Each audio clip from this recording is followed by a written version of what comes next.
নিজেরা নিজেদেরকে বড় দল মনে করে, আমারে ছাড়া কেউ চলতে পারবে না, তাদের খুব কষ্ট লাগে যখন দেখা যাচ্ছে মাথা তুলে দাঁড়াচ্ছে। এনসিপির নেতৃবৃন্দ তো আসলে মানুষকে সম্মান করে কথা বলতে জানে না। না আমার মনে হয় যে আসেন এগুলো করার জন্য। আপনাদেরকে গতকালকেই বলছি আমি ওনার সাথে কোনো শোতে যেতে চাই না। মানে তিনি এমন ভাব ধরলেন যে রাশেদ ভাইয়ের সাথে আসতে চাই না।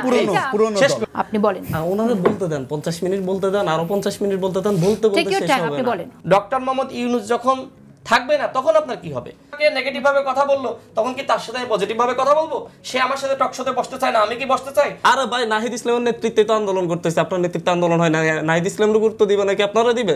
বলছেন আপনি ব্যাখ্যা দিলে তো আমরা বুঝতে পারতাম, আপনি তো ওইটা ব্যাখ্যা দিচ্ছেন। তুলে দাঁড়াচ্ছে আমি তো ব্যাখ্যা দিয়েছি, আমাদের আহ্বায়ক আমাদের ব্যাখ্যাটা ভুল হইতে পারে। আমাদের আহ্বায়ক বলবে, আমার মনে হয় যে মাসুদ উত্তর দেবে। দেখি মাসুদ পোস্ট গিরে এত আলোচনা, ভাই পোস্ট কি পুরোটা পড়েন নাই আপনারা? যে হচ্ছে কেন রাজনৈতিক প্রতারণা বলছে। জুলাই সনদে স্বাক্ষর করার জন্য জামাতের সাথে আপনাদের দূরত্ব সৃষ্টি হয়ে কিনা? আমি দেখতেছি যে হচ্ছে জামাত একেবারে প্রথম থেকে এনসিপিতে বহু সহযোগিতা করছে। এনসিপির কোনো কৃতজ্ঞতা নাই, কৃতজ্ঞতা বোধ আমাদের রাশেদ ভাইরাস, যেহেতু জামাত এনসিপিতে সহযোগিতা করছে, প্রচুর কৃতজ্ঞতা এই যে পুরো বক্তব্যে প্রদর্শন করে ফেলছে। আচ্ছা আমি আরেকটা জিনিস অ্যাড করি, যেটা বলতে ভুলে গেছিলাম, যদি আমাকে সুযোগ দেন। এখন হচ্ছে যদি আপা আমাকে সুযোগ দেন আমি একটু শুনি তারপর আসছি। এনসিপির প্রোগ্রাম করছে, এনসিপির দাবি জানাচ্ছে, সেখানে এই দেশের সকল দল মতের মানুষ আসছে। আমি যে করি, আমি যে আমার এলাকায় যাই এনসিপি প্রোগ্রামে ব্যানার প্রোগ্রাম করতে, এনসিপির তাকে কোনো লোক ছিল না। কোথেকে আসছে? বিএনপি থেকে আসছে, জামাত থেকে আসছে। যদি আমাদের কাউরে দেখলে ফিরাইতে আসে বিএনপির লোকজন, লোকজন, জামাতের লোকজন, তার মানে এরা কোথেকে আসছে? এই রাজনৈতিক দলগুলো থেকেই তো না। গণ অধিকার অনেক নেতাকর্মী এনসিপির সাথে চলে আসছে। সব দলের উপর বিরক্ত নির্দলীয় তারাও আসছে আপনাদের সঙ্গে, তাই না? নির্দলীয় জামাত থেকে বিএনপি থেকে আসছে তা না, বরং বিএনপি জামাত থেকে যায় নাই। কথা হচ্ছে যারা মনে করে যে হচ্ছে ওই যে নিজেরা নিজেদেরকে বড় দল মনে করে, আমারে ছাড়া কেউ চলতে পারবে না, তাদের খুব কষ্ট লাগে যখন দেখা যাচ্ছে মাথা তুলে দাঁড়াচ্ছে। কেন বলছেন আপনি? ব্যাখ্যা দিলে তো আমরা বুঝতে পারতাম, আপনি তো ওইটা ব্যাখ্যা দিচ্ছেন। মাথা তুলে দাঁড়াচ্ছে। আমি তো ব্যাখ্যা দিয়েছি। আমাদের আহ্বায়ক, আমাদের ব্যাখ্যাটা ভুল হইতে পারে। আমাদের আহ্বায়ক বলবে, আমার মনে হয় যে মাসুদ উত্তর দেবে। দেখি মাসুদ পোস্ট গিরে এত আলোচনা, ভাই পোস্ট কি পুরোটা পড়েন নাই আপনারা? যে হচ্ছে কেন রাজনৈতিক প্রতারণা বলছে, পুরোটা পড়লে তো এখানে রাজনৈতিক প্রতারণা বলে নাই, বলছে সুচিন্তিত প্রতারণা বলছে, রাজনৈতিক প্রতারণাই বলছে। সুচিন্তিত প্রতারণা এই শব্দটা কিন্তু একটা কথা বলেছে, পুরো ব্যাখ্যা যে জামাত ইসলাম সেটা পুরো এরশাদের চরিত্র ধারণ করেছে, জাতীয় পার্টির চরিত্র। এই মানে আমি কিন্তু ওইটাই বলতে চেয়েছিলাম যে হান্নান মাসুদ জামাতের নেতার গাড়িতে কথা শেষ হয় না রাশেদ ভাই, আমি মানে একটু পুরো শেষ হয় না। ঠিক আছে, আমি একটু বলবো না যে কথা শেষ হয় না। তো আমি এইজন্যই বলছি জামাতের কাছ থেকে যে হান্নান মাসুদ আমাদের প্রিয় ছোট ভাই, গণঅভ্যুত্থানে তার অনেক বক্তব্য আমাকে অনেক বেশি কষ্ট দিয়েছে। তার যে ধরনের আত্মনাদ, মানুষকে আহ্বান করা, আমরা অনুপ্রাণিত হয়েছি। কিন্তু সে কিন্তু এই কথা বলা এটা তো ছোট করে ব্যাপার না। যে জামাত তাদের প্রতি এত কৃতজ্ঞতা দেখাইলো, গাড়িটা বন্ধ দিয়ে দিল যে হান্নান মাসুদ তোমার সিকিউরিটির জন্য গাড়িটা ব্যবহার এখানে কি প্রথম থেকে শোতে ছিলেন না? মানে আপনি কি শো থেকে ছিলেন না? জামাত কারা দিছে? কে দিছে? আপনি দিছেন? আপনার সাথে সাক্ষী রেখে দিছে? আপনি না এখানে ছিলেন শোতে? না আমার মনে হয় যে আসেন এগুলো করার জন্য। আপনি ছিলেন প্রথম থেকে, কথা একটা বলতেছি, আপনি আবার বলতেছেন গাড়ি দিছে। গাড়িকে আপনি কে সাক্ষী রেখে দিছে? আপনি নিজেই বলছেন। আমি কি বলছি? আপনি দেখেন কি বলছি? আমি কি বলছি বলেন? আপনি দেখেন আমি কি বলছি? বাইর করেন, বলেন, ক্লিয়ার করেন। আপনি বলেন কি বলছি? আজকে বলেছে আপনি এই কথা বলেন। মাসুদ সিনিয়র রাজনীতিবিদ হইছেন, সুন্দরভাবে কথা বলবেন না, ইউজ করার জন্য, ব্যবহার করার জন্য সুন্দরভাবে বলেন। অভদ্র আচরণ করেন কেন? আপনাকে এখানে তিনবার কথা বলার পর আপনি এক ধরনের গাড়ির কথা এনে একজনকে হিউমিলেট করেন কেন? আচ্ছা, তারপর আমি এই প্রসঙ্গ থেকে আমি আপনাদেরকে গতকালকেই বলছি আমি ওনার সাথে কোনো শোতে যেতে চাই না, আপনাদের ইয়াকে বলছি। তারপর আজকে আপনারা আমাকে ওনার থেকে বসাইছেন, বলছেন যে বসতে। দেখেন একটা কথা নিয়ে তিনবার আলোচনার পরে উনি একই ধরনের কথা বলতেছেন। আপনাদের এত ভালো সম্পর্ক, আপনারা জোট করতে চান কিন্তু একসাথে বসতে চান না। আপনি বলেন কেন হইছে, এখন কেন হইছে এই আলোচনাটা? আপনি দেখেন আমার আপনি টকশোতে তার সাথে কোনো টকশো আমার নাই, তিন দিন আগে থেকে আপনাদের সঙ্গে এখানে বলে দিছি যে আমি রাশেদ ভাইয়ের সাথে শোতে যাব না, আপনারা গেস্ট তালিকা আমাকে দিয়েন। আজকে আপনারা রিকোয়েস্ট করার পর আমি আসছি। ঠিক আছে হান্নান, না ঠিক আছে আপনি বলেন এটা ঠিক করতেছেন কিনা, আপনি বলেন। না আমি মনে করি আপনি বলেন, আপনি আমাকে দুইজন বলুন উনি এটা ঠিক করতেছেন। আমি একটু কথা বলার সুযোগ দিবেন? সেটা হলো আপনাদের এই আন্দোলনের শুরুটা 2018 সালে কোটা সংস্কার আন্দোলন দিয়ে। সেই আন্দোলনের অগ্রভাগে রাশেদ, বিপিন নূর সহ অনেকে ছিল, আপনারাও ছিলেন। শুনেন, আপনারা সেইখান থেকে এসে পরে ওটার ধারা শেষ করি, 1 মিনিট টাইম দেন।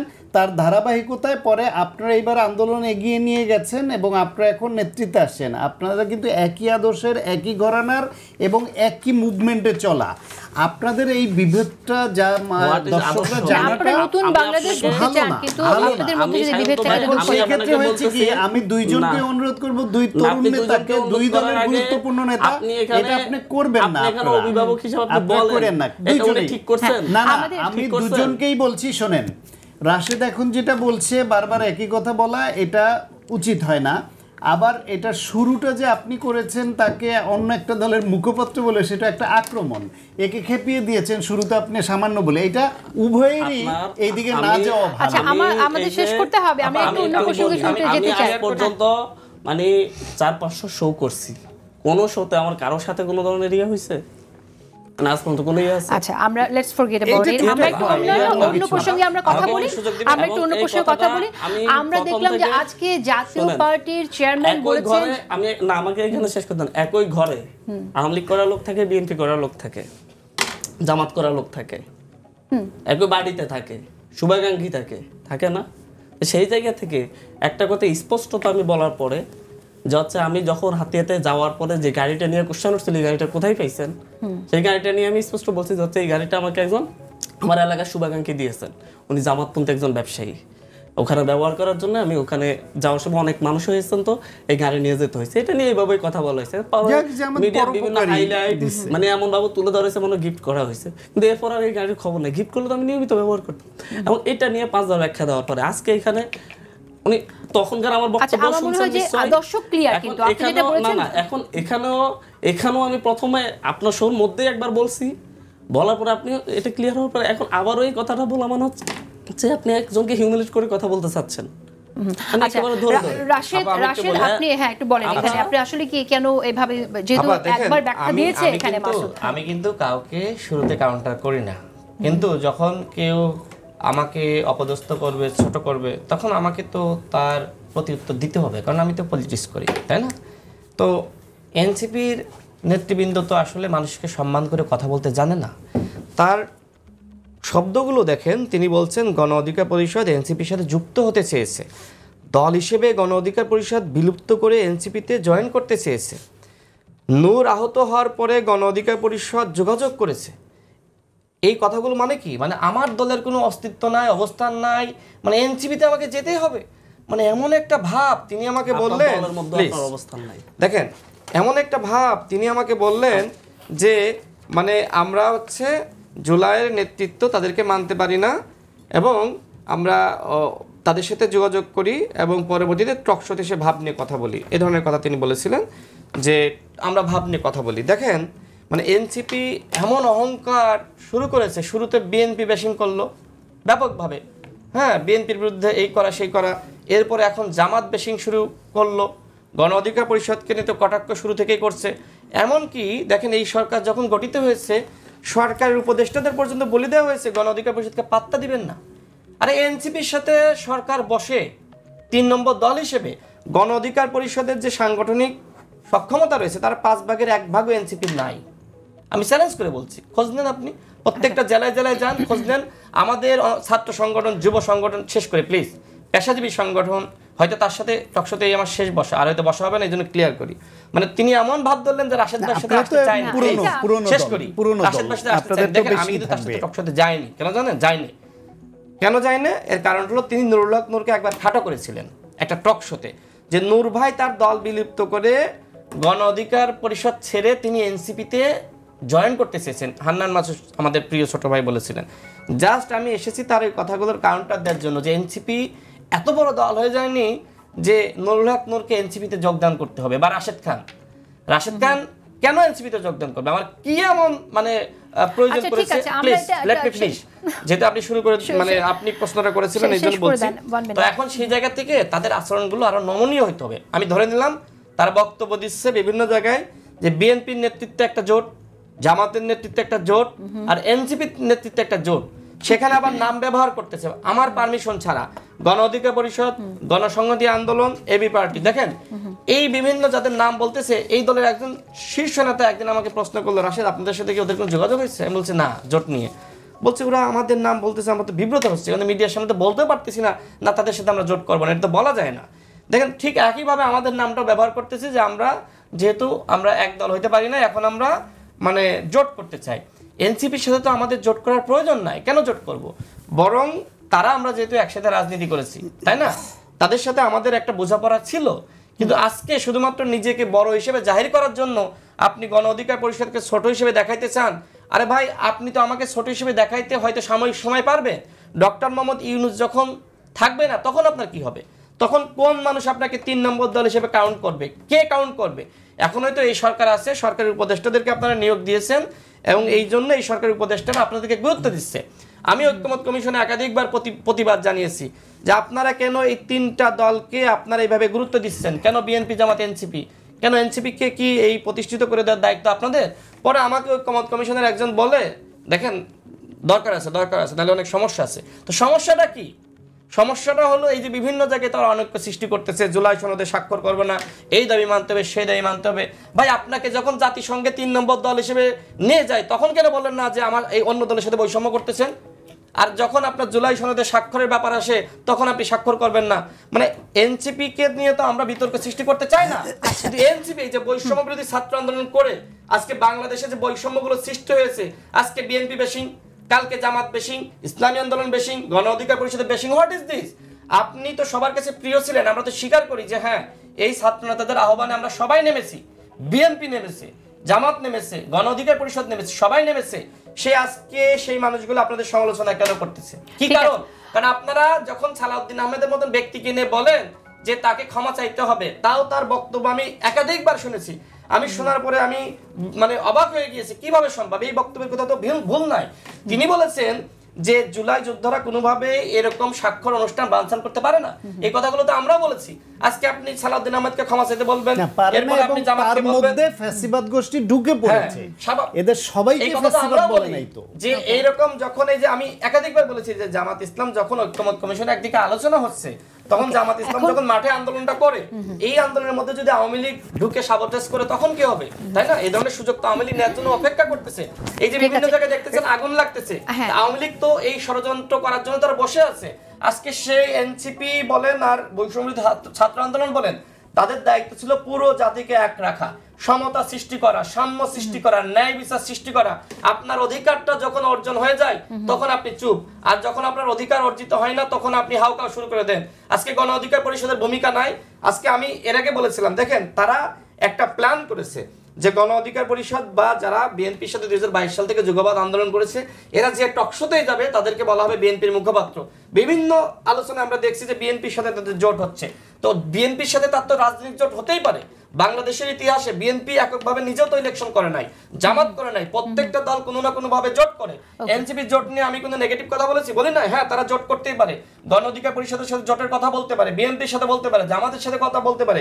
কিন্তু যখন এইভাবে আমাকে আক্রমণ করা হবে, আপনি অমুক দলের মুখপাত্র, তা আমি তো এখানে জামাতের সমালোচনা করেছি, বিএনপি সমালোচনা করেছি।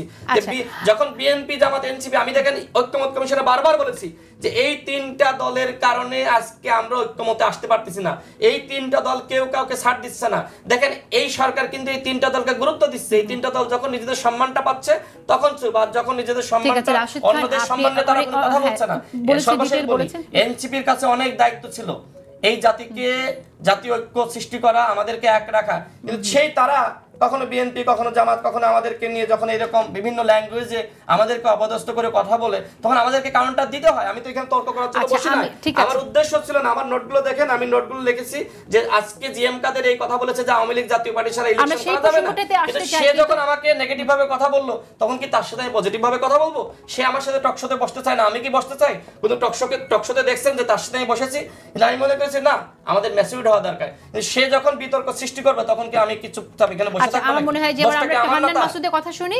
হান্নান মাসুদ, আপনার আমার মনে হয় যে এখানে অনেকগুলো বিষয় এসেছে, আপনি বলেন। ওনাদের বলতে দেন, 50 মিনিট বলতে দেন, আরো 50 মিনিট বলতে দেন, বলতে বলতে শেষ হবে না।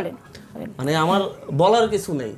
কথা হচ্ছে একজন সিনিয়র মানুষ আসছে, আগে ওনার নেতৃত্বে রাজনীতি করছি, কিন্তু এখন মানে হচ্ছে এনসিপির চাইতে 10 গুণ বড় বেশি দল, 5 গুণ বড় দল। গুরুত্ব তো আমরা পাইতেছি না, এনসিপির গুরুত্ব দিচ্ছে। আরে ভাই নাহিদ ইসলামের নেতৃত্বে তো আন্দোলন করতেছে, আপনার নেতৃত্বে আন্দোলন হয় না, নাহিদ ইসলামের গুরুত্ব দিবে নাকি আপনারা দিবে? আমার নেতৃত্বেই তো অসহযোগ আন্দোলন ঘোষণা করতেছে, আমার কথাই তো রাজপথে নামছে, আমারও গুরুত্ব দিবেন আপনারা দিবে? আপনি ঘোষণা দিতেন দেখি মানুষ নেমে রাজপথে ফাটাইয়ে ফেলতো কিনা? একেবারে ঝোলে ফুরে সারকার হয়ে যাচ্ছে। অভ্যুত্থান এটা তাদের অধিকার ছিল না, আমাদের ভিতর থেকে যাই আলাদা দল করছে। কথা হচ্ছে এনসিপি এখন পর্যন্ত অভ্যুত্থানকে ধারণ করে। 5 তারিখের পর থেকে 5 তারিখে দুপুরবেলা সেনানিবেশে যাই জুলাই নেতৃত্বকে মাইনাস করে যেটা করতে চাইছিল তারা পারে না, এটা করতে ব্যর্থ হয়েছে। পরবর্তীতে অনেক চেষ্টা ছিল এই নেতৃত্বকে মাইনাস করে। এই নেতৃত্বকে মাইনাস করতে দিলে শেখ হাসিনা আসলে প্রথমে নাহিদ ইসলামরও ধরবে, তারপর বাকিদেরকে ধরবে, এইভাবে ধরবে। এখন তারও গুরুত্ব দেওয়া যাবে না, তাদেরকে ডাকা যাবে না, ওনাদেরকে ডাকতে হবে। অনেক দিনের নিবন্ধিত দল, 10 গুণ বড় দল, দেখা যাক। ইলেকশন তো হচ্ছে, ইলেকশন তো হবে, কে কত % ভোট পাই। জনমত জরিপ তো হয় অনেক, আমরা তো করি না জনমত জরিপ। বিএনপিপন্থী পত্রিকা করে, জামাতপন্থী পত্রিকা করে, বিদেশি সংস্থাগুলো করে, দেখা যায় তো কার জনপ্রিয়তা কত বেশি। এমন একটা ভাব নিয়ে কথা বলে মনে হয় যেন এখন আমাদেরকে মনে করতে হবে মানুষের যে পরিবর্তন হয় এটাই বিশ্বাস করতে পারে না, এটাই মানতে পারে না। যে আজকে এই যে আক্তার হোসেনের নেতৃত্বে নাহিদ ইসলাম রাজনীতি করছে, এখন নাহিদ ইসলামের নেতৃত্বে আক্তার হোসেন রাজনীতি করে না। এখন কি আক্তার হোসেন এটা মানতে পারবে না, এবার শুরু করবে নাকি যাচ্ছে নাহিদ ইসলাম আমার নেতৃত্বে রাজনীতি করা ছেলে, কেন আমি তার পিছনে কথা বলবো, কেন তার গুরুত্ব দিবে এত? একটা যে পরিবর্তন হয় সময়ের কালে, এর কালে যে একটা পরিবর্তন হয় সেটা মেনে নেওয়া সম্ভব না। এবার কি অন্য প্রসঙ্গে যেতে পারি? অন্য প্রসঙ্গে যেতে পারেন, আর কতক্ষণ আর যদি কিছু বলতে চান তাহলে আমি